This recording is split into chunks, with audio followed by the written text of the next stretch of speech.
Bienvenidos a Perú al Día. Facultades a Keiko. Keiko va a ir mañana a pedir facultades.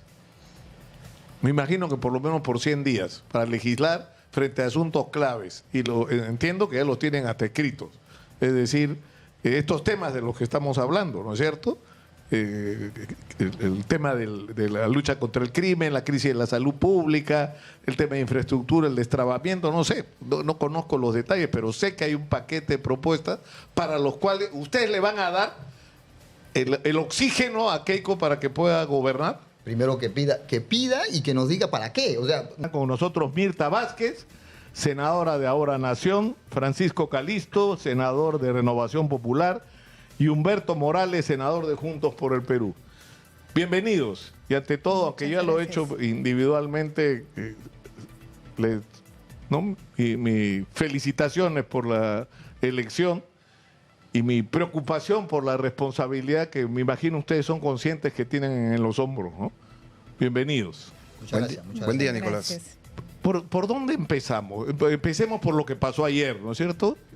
Porque todos estamos esperando la respuesta. ¿Qué pasó ayer? Sí. Yo quiero compartir tu preocupación y suscribir lo que has señalado en tres aspectos, que es una manera muy preocupante de iniciar este periodo, además un periodo histórico, el Senado, ¿no? La elección de una mesa directiva manchada Exitosa. Realmente, porque eso es lo que hay que decir. Se ha hecho una elección manchada con serias dudas, justamente que nos recordó la época de los 90, ¿no? Y eso creo que sí es muy preocupante y deslegitima, más allá que esta haya sido una elección, pues que ha seguido los procedimientos, deslegitima el proceso mismo. Lo segundo que me parece importante relevar es qué va a pasar en este periodo. Vamos a seguir con esas viejas prácticas de transfugismo, de compra, digamos, de conciencias. Creo que nos atañe a nosotros como Senado de la República una responsabilidad muy grande frente a esto, porque nosotros llegamos para representar a ciertos sectores, no para representarnos a nosotros mismos. Y lo último que quería decir, y seguro mis colegas acá lo suscriben, es que en este escenario pues nos queda un reto muy importante. ¿Cómo le devolvemos confianza a la población? La gente está esperando una clase política que realmente le demuestre que puede hacer las cosas diferentes. Y estas no son buenas señales y creo que esa es una responsabilidad que tenemos que cargar nosotros, ¿no? ¿Qué pasó? No, ninguno de los se anima. No, yo sí, con toda claridad. Es verdad que esto hace un grave daño, un gravísimo daño, inclusive a la unidad inicial que se ha iniciado con una bancada, ¿no? Pero yo suscribo plenamente de que esto deslegitima algo que debió ser normal en la Cámara de Senadores. O sea, debió ser transparente, tranquilo y con una mesa directiva que debió tener una legitimidad que en este momento es apremiante para el Congreso de la República. Recuerda que el Congreso de la República viene de ser vapuleada. Entonces esto hubiera generado, pero no, pues ha ocurrido y tal como hemos sacado ya un comunicado de la bancada, ¿no? Acá ha habido una acción fujimontesinista, ¿no? Porque esto no es gratuito y hablábamos eso. Esto no es que se ha ocultado, no. Lo que hay que hacer, en todo caso, es la investigación, que ya lo hemos llevado adelante, hemos solicitado de la bancada, pero es una... hay que resolverlo, todas ¿no? las sospechas apuntan a una congresista de Juntos por el Perú, ¿no? Silvana Robles. Mire, en realidad todas las sospechas puede apuntar a cualquier lado, depende de dónde miramos, ¿no? Recuerda que la manipulación que ocurrió en la Cámara de Diputados, esto no es una cosa simple, esto ha sido operado con anterioridad. Usted ha visto las dos denuncias que han hecho dos diputados que están marcados la cédula, ¿no? Entonces, definitivamente no es una cosa tan simple como que alguien lo resuelve, sino esto estuvo articulado con anticipación. Y por supuesto, nosotros, en aras de la transparencia, hemos pedido y está ahí, y es más, se ha sometido ya a una investigación que la propia senadora Silvana Robles ha aceptado y está en ese proceso. Pero fuera de eso, hay que decir las cosas, pues, definitivamente, ¿no? El fujimorismo, otra vez, no está en la arena para trabajar transparentemente. Entonces habrá que confrontarlo, pues, porque debería haber una conversación democrática. Pero ¿no? Escuchemos al senador Calisto. Hola, Nicolás, buenos días a mis compañeros en la mesa. Mira, Vamos a partir de el origen. El congresista, en este caso el senador, no está sujeto a mandato imperativo. Entonces no puede ser cuestionado por sus votos hacia un lado o hacia el otro. El no mostrar el voto no es una traición, es simplemente una decisión que tome el congresista amparado en un marco constitucional. Lo que sí es inconstitucional es obligar a la gente a ensañar el voto. Eso es lo que... Pero es un acuerdo de la bancada. Y si lo siguen o no lo siguen, eso ya es un tema interno de la bancada. Entonces, yo no creo que la transparencia o la legitimidad de una votación esté estribada en que un congresista, un senador o un diputado enseñe o no enseñe su voto. Eso es una opción libre y hay que respetarla. Y si no sale el resultado como nosotros no queremos, entonces tenemos que recibirlo como vino porque es tu derecho constitucional. Y eso es lo que yo creo, ¿no? Ahora, lo que es verdad es la Constitución dice que el voto no es imperativo, ¿no es cierto? Y que cada congresista, 93. Pero el cada voto, congresista ojo que yo vota, quiero... vota por sus convicciones. Sí. ¿No? Y yo quiero sí. aclarar ese tema porque ayer la señora Chacón se la pasó amenazando y diciendo que es inconstitucional mostrar el voto.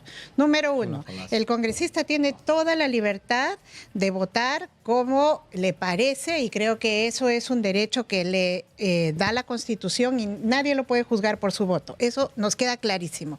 Okay. Número dos, el congresista puede o no puede mostrar el voto. Eso es inconstitucional.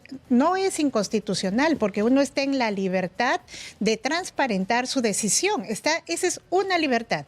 Y es más, esa libertad se la puede ejercer y efectivamente eso no te lleva a ninguna sanción porque finalmente lo que no está prohibido por la ley está permitido.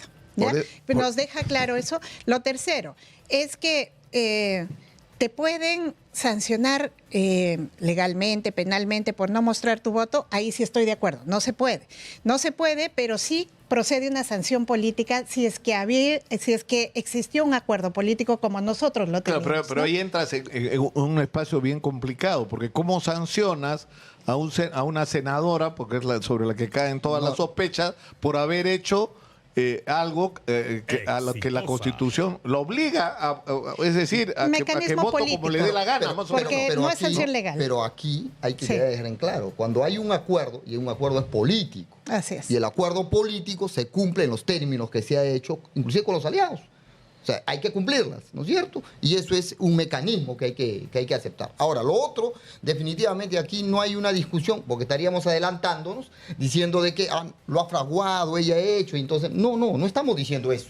No estamos discutiendo el voto en sí. Lo que estamos discutiendo en el caso de la bancada nuestra es que ha habido un acuerdo y debió cumplirse. Eso es lo que se está haciendo. Comportamiento ¿no es ético. Cierto? Eso es, ¿no? Y claro, es el comportamiento ético que hay cuando nosotros tenemos un acuerdo. Lo que sí, y con eso me permite, por favor, lo que sí creo es que en estas circunstancias no puede haber una mesa directiva coactando y amenazando a los parlamentarios para decirle, oye, le vamos a hacer una acusación constitucional porque ha votado usted como quiere o como acordó su bancada. Eso es pues, inaudito. O sea, tampoco estamos, valgan malísima la comparación de repente, pero tampoco estamos pues en una base militar, ¿no? Donde el general dice y ustedes van a hacer porque si no los acuso para ranas ¿no? Eso no es así, ¿no?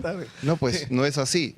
Como que tampoco es el acuerdo político, si bien es cierto se toma, uno tiene la libertad de seguirlo o no seguirlo por último, ¿no es cierto? Porque un partido político no es un cuartel. Entonces a mí no me pueden ordenar, usted enseña su voto y enseña su voto, porque si no es un traidor. Eso no puede ser. Eso no es democracia, Nicolás. Eso no es transparencia. Yo no quiero enseñar mi voto, no lo enseño. Punto y terminado. Claro, pero lo dices, pues. ¿no? Claro, pero y menos aún separar a una señora, que es, yo no tengo por qué defenderla, no soy su abogado defensor. Es más, podríamos llamar el extremo, 2 desviaciones estándar a la izquierda contra el fujimorismo durante 5 años y decirle que ella es la responsable y hay que suspenderle el partido en horas, sin haber hecho una investigación de qué cosa es lo que ha sucedido en realidad, claro, porque hay otra información de que no ha sido ella. Ella misma está diciendo que fue alguien de obras. Entonces, que no ha sido ella, que fue alguien de obras. Embargo, ella ha dicho. Sin embargo, acá se han ido tomando la tercera ley de Newton, acción y reacción. Listo, no le enseñó, entonces ella pero acá hay un asunto de fondo. Y más allá, más allá, es una señora, madre de familia, que está siendo acusada sin ninguna prueba efectiva de lo que ha sucedido. Están atacando a una madre de familia. No puede hacer eso. Una Yo señora también que soy madre de familia. no ha ocurrido Eso no eso, tiene nada que no, ver. no, es una señora que Carlitos, fue... burlándose aquí no ha ocurrido eso. A nombre de las Ojo, ya la mujeres no atacaron, se ya tome el no, ya la nombre etiquetaron. de las eso no ha mujeres. ocurrido, ¿no? Por lo madres. menos en la bancada no ha ocurrido. No, eso. bueno, Acá. le han dicho... Y es más, yo No, soy es que madre déjeme y terminar de reclamo hablar. porque Pero es creo le han que no se atacado a puede la señora y le han argumentar dicho que es eso. una traidora. Bueno, Le han dicho que es una traidora. Y eso se lo han dicho. Pero eso no ocurrió en la bancada. ¿sí? Bueno, te lo digo No, yo. lo que ha eso ocurrido aquí es que hay una información. investigación. Yo creo que ahí hay una No hay distorsión una de la información, ¿no? Usted Ni está siquiera se ha distorsionando. iniciado la investigación y ya la Ya, suspendieron. pero lo que debería No, haber no, en no, no realidad, por eso. más que una investigación, es una discusión, porque es decir, tenías un escenario muy complicado. En diputados estaba más o menos claro que iba a pasar lo que pasó. ¿no es Bueno, cierto? Era más cantado, o menos era obvio. cantado. Pero en la Cámara de Senadores, es decir, la Cámara de Diputados, si lograban el acuerdo que lograron, incluyendo al Partido de Buen Gobierno, se acabó el tema. La oposición va a tener el control de la mesa directiva. Pero en el Senado estaban 30-30. No, pero ahí sí- No había manera de resolver eso que no fuera en base a un acuerdo político. Bueno. Que era de lo que se trataba, de hacer un acuerdo político. O el fujimorismo decidir, o Renovación decir, no, que sea la oposición, aunque Renovación se considera también de oposición, por lo que entiendo, ¿no? Pero digamos que sea Exitosa. la izquierda y la centroizquierda, ¿no es cierto? La que tenga el control de ambas cámaras, o que no, que sea alguien del gobierno, en este caso Miki Torres, que lo propuso el fujimorismo del comienzo, quien asuma. Era una discusión política. Y esto ha derivado, o sea, la pregunta no es si tiene derecho o no, sino por qué cambió el voto a alguien. O sea, Conducta ética. ¿cuál es el argumento? ¿Cuál es la razón? ¿Por qué no explica sus razones? O las razones no se pueden explicar porque son vergonzosas. O sea, me ofrecieron una comisión, entonces o sea, eso es lo que no Eso queremos se que pase, preocupa. Pancho. No, yo estoy completamente de acuerdo, pero tú estás infiriendo algo que no es exactamente así. Porque no podemos saber por qué la persona ha cambiado de voto. De repente la persona ha cambiado de voto por otra razón. Porque no estaba de acuerdo con lo que habían dicho en la bancada, en su acuerdo de bancada. Y listo. Y terminó. Y yo voto en contrario porque mi conciencia me dice que no debe ser así. Y listo, he terminado. Yo tengo que tener el paraguas que me ampare y el voto secreto, yo creo. ¿Qué hubiese pasado, haciendo un profundo ejercicio de abstracción, ¿qué hubiese pasado si todos hubiésemos votado secreto? ¿Qué hubiese pasado? De repente sería otra figura en este momento. Y también estaríamos acusando que la extrema derecha, etcétera. No, acá no hay ni... Mira, si nosotros vamos a seguir en esta posición de curvas asíntotas que no se cruzan en el infinito, vamos a estar equivocados. No podemos bajar la discusión política a dos extremos. La extrema derecha y la extrema izquierda, porque si no, no vamos a llegar a ningún lado. Yo creo que tenemos que traer a la mesa los asuntos que nos convocan a los asuntos que nos disocian. Y por ahí debemos comenzar a trabajar. Sí, fíjate, yo en verdad creo que no es un asunto ni de extrema derecha ni de extrema izquierda. Es un asunto que no es menor. Es un tema ético. Lo que queremos es realmente discutir un tema que ya se ha debatido hace muchísimos años. ¿Por qué no debemos favorecer estas conductas antiéticas de transfugismo? Exitosa. Nadie está discutiendo cómo vas a emitir tu voto. Todo el mundo es libre de emitir el voto en el sentido que quiera y de la forma que quiera, porque nosotros lo hemos discutido dentro de bancada. A nadie se le obligó, como en un cuartel, tú muestras tu voto. Lo discutimos y todos voluntariamente dijimos, miren, este es un momento muy delicado. Y como ya tenemos antecedentes, lamentablemente, de lo que ha sido el fujimontesinismo, ¿qué les parece si nos ponemos de acuerdo en el tema de transparentar el voto? Y todos estuvimos de acuerdo, nadie se vio obligado. La persona que no quería transparentar tendría que haber sido suficientemente en ese momento clara y decir, yo no estoy de acuerdo. Yo me voy a acoger a lo que dice estrictamente la ley de que el voto es secreto. Y listo, todo el mundo lo sabía, ¿verdad? Pero lo que discutimos acá nuevamente es la conducta ética que no se puede permitir y que no es menor. Yo creo que ese sí es un debate que tenemos que dar. Sí, tenemos que ir a la pausa y tras ella vamos a discutir de lo que deberíamos estar discutiendo en realidad. Lógico. ¿No es cierto? Que es la tremenda agenda nacional que tenemos y qué es lo que ustedes pretenden hacer desde el Congreso, que es una cámara, es la cámara en términos reales más importante en este momento en el Perú.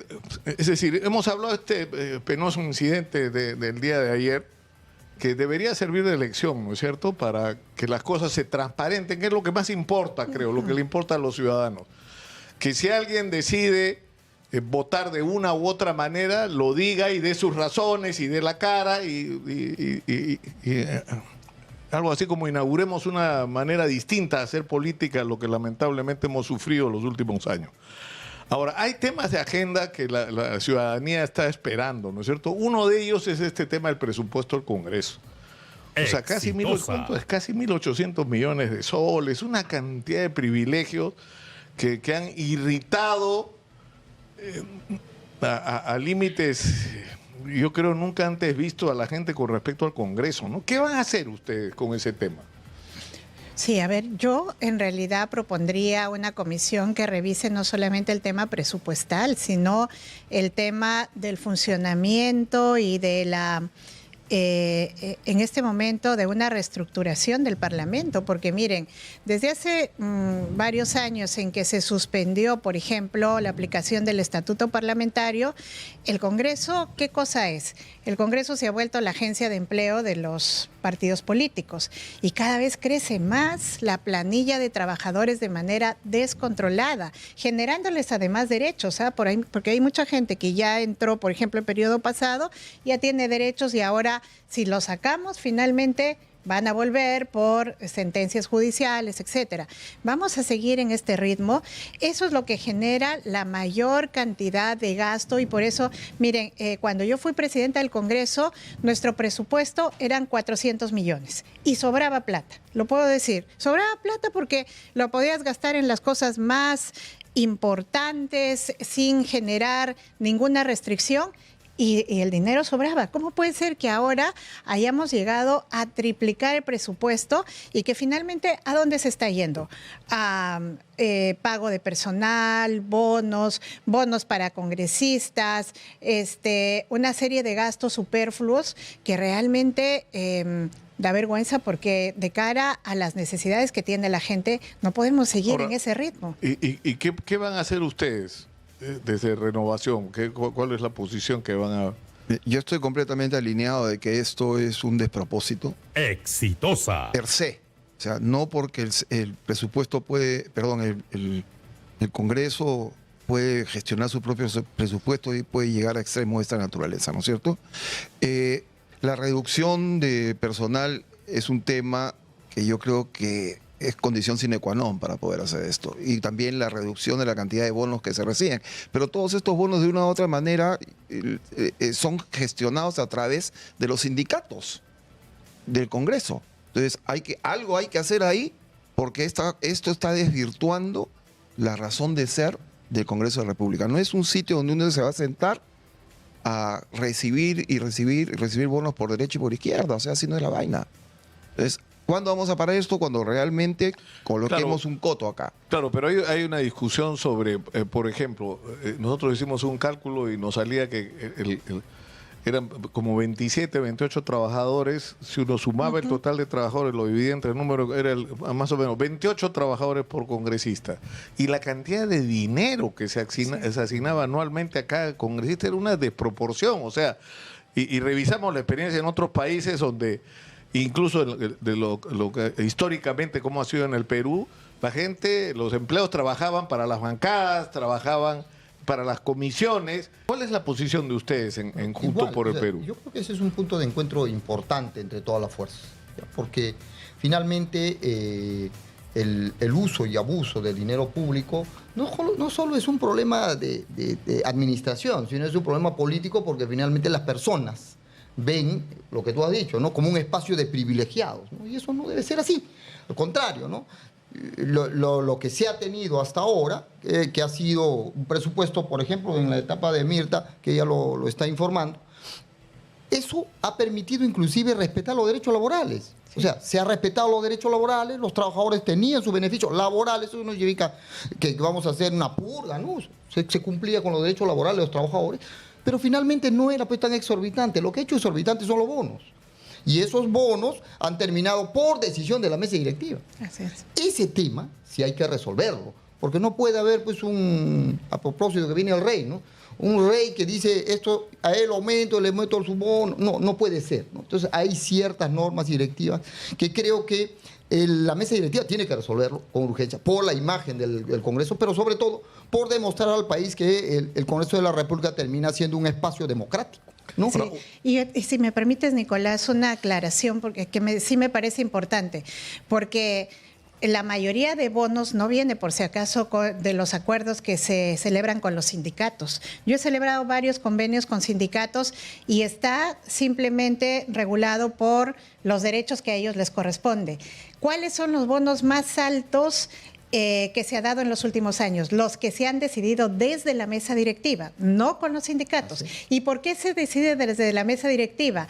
Porque esos bonos benefician a personal de confianza, a los cuales no les corresponde por los convenios. Cuando se llegan con los sindicatos no les corresponde a ellos. Entonces, en mi época el debate era, ¿por qué les vamos a dar esos semejantes bonos a personal que apenas entra, que muchos de ellos entran sin concurso? Porque ojo que hay mucho personal del Congreso que por eso yo reclamo la reactivación del estatuto, porque eso regulaba cómo es el ingreso al Congreso y era por concurso público, mucha gente calificada. En el Congreso tenemos mucha gente calificada, pero ellos son relegados por el personal que llegan, con todos los congresistas que van llegando y que son personal de confianza que muchas veces no tienen calificación. Otro tema es el de las llamadas leyes pro crimen. ¿Qué piensan ustedes sobre esto, senador Calisto? A ver, yo creo que etiquetar las cosas nos hace daño. Yo lo creo. Poner una etiqueta de las leyes pro crimen, las leyes pro esto, etcétera, etcétera. Traigamos cada una de las leyes a la mesa y discutamos qué cosa es lo que no está de acuerdo y lo cambiamos. Punto, chao. ¿Cuál es el problema? ¿Es tan complicado? No es tan complicado. Entonces, eso es lo que tenemos que hacer. Encontremos cuáles son los puntos que tenemos que modificar, mejorar, porque ninguna ley es pétrea. No todo está escrito en forma indisoluble en un papel. Entonces, una ley, así como se escribió, se puede desescribir dependiendo de qué cosa es lo que queremos modificar. Es igual que el tema de la Constitución. No es necesario cambiar toda la Constitución y ir a una asamblea constituyente para cambiarla. Si ya se han cambiado hasta casi 50 o más de 50 artículos. Entonces, veamos qué cosa es lo que no está bien, discutamos, modifiquemos, promulgamos, terminado. Next. Y así tenemos que seguir trabajando en el Perú. Y así va a tener que ser si el Senado, que es donde la votación de las leyes se va a producir, ¿no es cierto?, en su versión final, es 30-30, ¿no es cierto? Aunque va a haber, bueno, en fin, no sabemos qué va a pasar. Pero digamos, está muy ajustado, ¿no? Pero por lo menos Renovación Popular ha manifestado que sí acepta la discusión, lo que el fujimorismo no acepta. ¿Y por qué nosotros le llamamos leyes pro crimen? Porque sí, lamentablemente, desde que se aprobaron varias de estas leyes, el crimen se incrementó. Y hay varios datos objetivos, por ejemplo, de la Fiscalía, del Poder Judicial, de cuántos casos se han ido truncando justamente por responsabilidad de estas normas. Entonces, yo sí creo que lo que hay que provocar es de inmediato, porque sí me parece una prioridad que además la población nos lo ha pedido, es que nos pongamos a revisar todas estas normas y deroguemos las que evidentemente están favoreciendo esa expansión criminal, ¿no? Bueno, en todo caso, mire, dar el paso de querer conversar, incluido el tema de la Constitución, porque ahí también está el tema del referéndum, no te olvides, Nicolás, ¿no? Entonces, dar el paso a que podamos debatirlo, por supuesto, y hay que ver que en aras del país tengamos que resolver eso que antes generaron y generan un problema al país. Entonces, primer paso, el tema de la Constitución es fundamental, porque hay que discutirla, ¿no? Y que han articulado diferentes intereses para que se pueda modificar, como dice el senador Francisco, ¿no? Que hay modificaciones, más de 50, sí, pues, más de 50 se han modificado. Y eso, más de 50 artículos. Y eso hay que analizarlo y resolverlo. Pero sobre todo hay temas de fondo. Es el tema del referéndum, que al pueblo no le han permitido, no le permiten, ¿no es cierto?, ser partícipe y actor fundamental de la política nacional. Ese es un tema que hay que discutir. Hay que discutir además los temas de los derechos laborales, porque aquí en el Perú se han violado los derechos laborales como han querido. La flexibilización laboral en el país es terrible. Producto de eso tenemos una informalidad alta. Ese es un tema que hay que discutir. Por supuesto que hay que discutir. Hay que discutir las cosas de persecución a los dirigentes. Se ha creado una ley de apología al terrorismo para que cualquiera que no hable como yo o piense como yo sea perseguido. Y eso tampoco es, creo yo, correcto. Y finalmente, hay algunas cosas que son importantes que hay que resolver. Por ejemplo, la prisión del presidente Castillo y otros, porque no solo es él, otros que hoy injustamente no solo están en la cárcel, sino que están perseguidos por un ministerio público politizado. Y eso hay que resolverlo. Y por supuesto, nosotros planteamos una ley de amnistía, que seguramente los diputados tendrán que presentarlo y nosotros lo tendremos que debatir en su momento para esos temas. Los temas calientes y la inseguridad, que es un tema caliente en las ciudades grandes, como el caso de Ayacucho, Lima, Arequipa, en fin. Y Ayacucho, bueno, de alguna manera no tiene un impacto tan fuerte, pero en Lima sí, ¿no? Y 1/3 del país vive aquí. Entonces, ahí hay un tema que hay que discutir, ¿no? Porque se le ha dado impunidad a las Fuerzas Armadas de la policía que creo que no debe darse de esa manera. Y tendremos que discutir, por supuesto, desde la fuerza izquierda. Nosotros estamos de acuerdo que tenemos que discutir, ¿no es cierto? Hay que discutir y hay que conversar y ponernos de acuerdo en algunos puntos importantes, democráticamente, para que esto no termine siendo o agrediendo a la población a la cual nosotros representamos. ¿Qué dice Francisco Calisto? A ver, yo no estoy en desacuerdo de conversar, discutir, etcétera, etcétera, traer a la mesa los temas, pero yo traería a la mesa otros temas antes que estos. Temas que son, no creo, tan disímiles en nuestro pensamiento. La educación, la seguridad, la salud pública. Son cosas que están destruidas en el país. Yo no creo que ninguno de los que está sentado en esta mesa esté de acuerdo con lo que está sucediendo ahí. Dejemos estos temas un poquito en el segundo escalón y vayamos al primero. Y solucionemos lo que realmente el pueblo necesita. Es educación, salud, bienestar, agua potable. No puede ser, Nicolás, que en el siglo XXI la gente en nuestro país siga haciendo sus necesidades en un silo. Eso no puede ser. Entonces nosotros tenemos que impulsar políticas que lleven el agua a todo el Perú. Impulsar políticas en que lleven la seguridad a todo el Perú. Eso es lo que tenemos que hacer. Comencemos por ahí.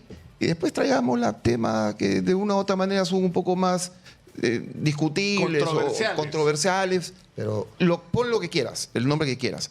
Pero nosotros estamos en el momento y tiempo histórico que tenemos que aprovechar tres cosas en el Perú. Primero, nuestra posición geográfica, que nos pone en una condición superlativa al resto de toda Sudamérica como un hub de conexión entre nosotros y el Asia, que es el mercado más grande del mundo. Y eso es lo que hay que impulsar. Dos, nuestra condición geopolítica en referencia a los países que nos rodean. Y tercero, la posición geoestratégica, que es estar en el centro de la lucha entre los dos gigantes del mundo, China y Estados Unidos, para posicionarse en Sudamérica, en el Perú. Y eso es lo que nosotros tenemos que explotar y por ahí tenemos que comenzar a salir. Y de ahí traigamos a la mesa lo resto y lo discutimos, no hay problema. Pero yo creo que tenemos que comenzar por lo que nos une y no por lo que nos separa. Claro. Pero ¿me permites ahí una Sí. tingencia? Mira, el Tribunal Constitucional acaba de desdecir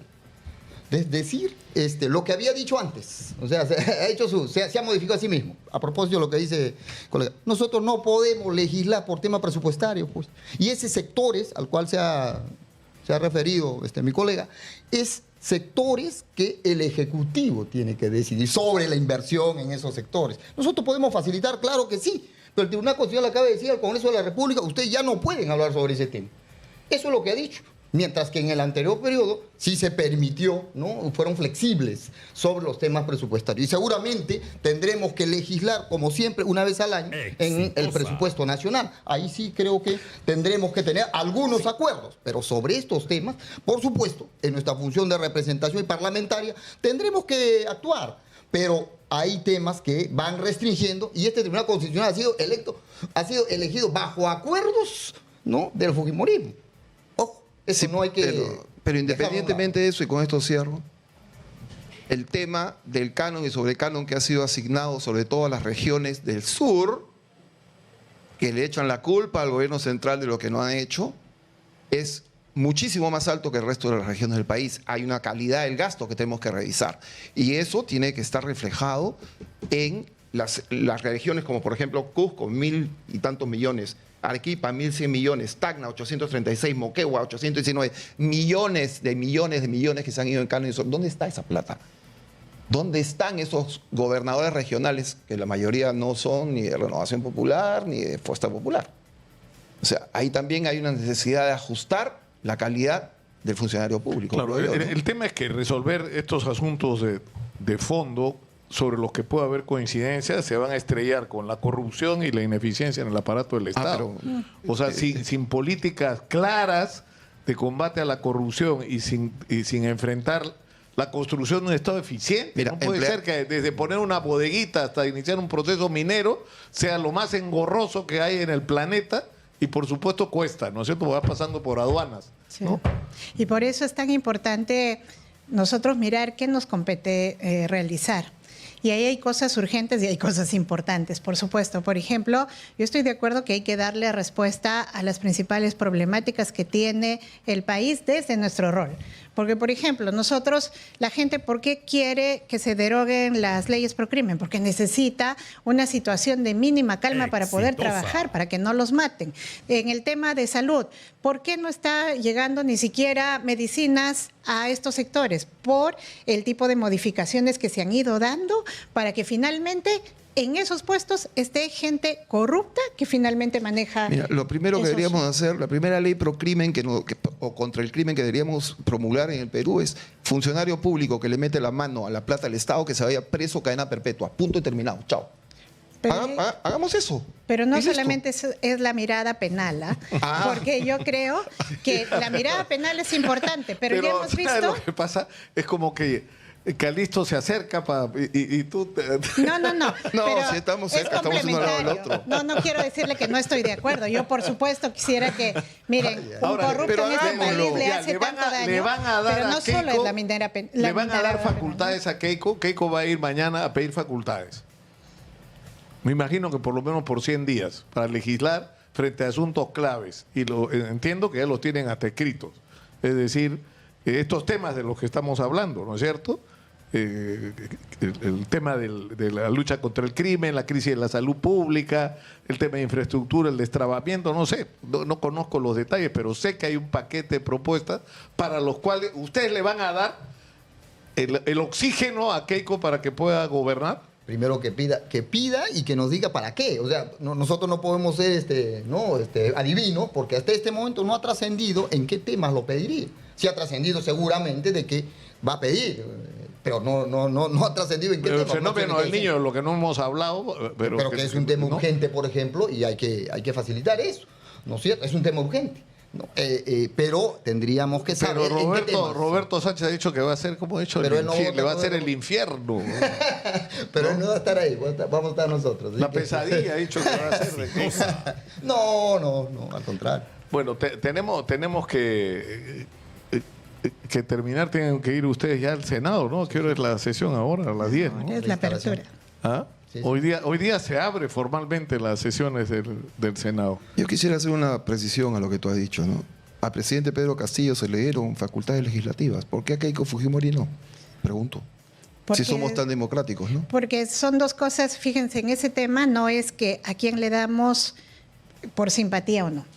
Se tiene que evaluar dos cosas. La entrega de facultades es un procedimiento absolutamente excepcional para temas urgentes que no lo puede resolver el Congreso de manera inmediata. En este momento nosotros tenemos sobrecarga y una situación que nos diga no podemos ocuparnos de esos temas, no lo sé, habrá que evaluar, porque yo creo que si ahorita entran proyectos de esta naturaleza se les va a dar toda la prioridad. Y el segundo criterio que se tiene que tomar en cuenta es sobre qué, porque el Congreso no puede, y ahí hay un debate jurídico, el Congreso no puede estar cediendo a su trabajo, que es justamente el de legislar, para dárselo al Ejecutivo. Entonces, por eso se vuelve la excepcionalidad y creo que hay que evaluarlo así, no por simpatías, ¿no?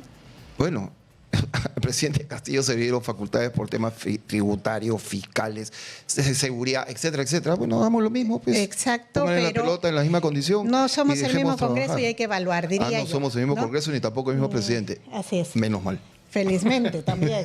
Sí. Pero tampoco somos ni el Congreso ni esta señora que también es la presidenta y tiene la mayoría parlamentaria. Terminamos por hoy.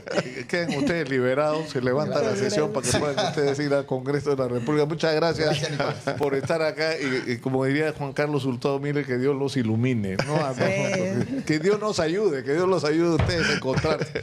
Porque si ustedes no se encuentran, Yo creo van a que tener sí, que yo creo que responder sí a la vamos a gente, ¿ah? encontrar, No hay yo creo que manera, sí. no hay manera de que este país camine si ustedes no se encuentran. Así No, es. yo creo que sí, nos encontramos. Otorgarle facultades al Ejecutivo no puede ser un cheque en blanco. El Congreso tiene la responsabilidad de exigir transparencia y evaluar si realmente se justifican estas medidas o si solo se busca ceder el rol legislativo. ¿Tú qué opinas? Déjalo en los comentarios, suscríbete y nos vemos en el próximo video.